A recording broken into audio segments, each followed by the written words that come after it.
আপনি তো একটা সময় লস করেছিলেন, হ্যাঁ, কিন্তু সেই লসটা কেন করে খুঁজে বের করেছেন? হ্যাঁ হ্যাঁ অবশ্যই। আচ্ছা কেন একটু বলেন তো, আমার দর্শক ভাইরা যেন একটু বোঝে যায়, ভুলগুলো যেন না করে আর। হ্যাঁ, লস তো অনেক আছে।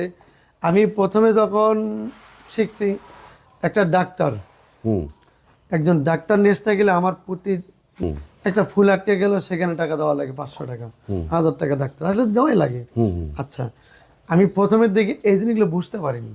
আমি নিজে নিজে নিজে নিজে আস্তে আস্তে আস্তে অভিজ্ঞতা হয়েছে। আমার এই গরুর জন্য কোনো ডাক্তার আসে না, হুম হুম, দরকার হয় না। না কোনো ডাক্তার আসে না। যেমন গত 15-20 দিন আগে আমার বিএস বলছে, বিএস স্যার হুম হুম বলছে, শাহজাহান সাহেব কি খবর, তোমার কোনো যোগাযোগই নাই। হুম হুম আমি বললাম, স্যার আমার আসলে যখন প্রয়োজন হবে তখন আপনাদেরকে যাবো, আমি অবশ্য চাই।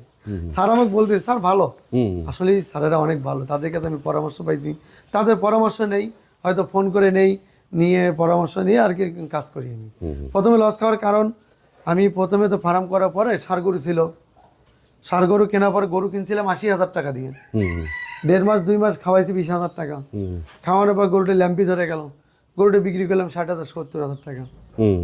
এই যে লস করলাম।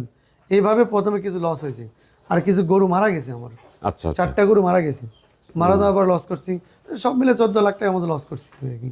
আমার ফার্মে এখন কোনো ডাক্তার প্রয়োজন আর কি হয় না, প্রয়োজন হয় বীজ দেওয়ার জন্য ডাক্তার আছে, আর হালকা পাতলার যদি সমস্যা হয় সেটা আমি স্যারদের কাছে পরামর্শ নেই, ফোন করে নেই, অথবা স্যারের কাছে যাই, স্যারেরও ভালো আন্তরিকতা আছে, সমাধান করে দেয়, আর এইভাবে আর কি। টিকা সব দেওয়া আছে তো? হ্যাঁ হ্যাঁ অবশ্যই। আর বাচ্চাগুলোকে কৃমিনাশক করেন কয় মাস পর পর? আমি 3 মাস পর পর করি। আর এই খামারটাকে সব গরুর কৃমিনাশক করেন কয় মাস পর পর? আমি সবগুলোকে 3 মাস পর পর দিই, একবার ডোজ মারা দেন? একবার ডোজ মানে দিই।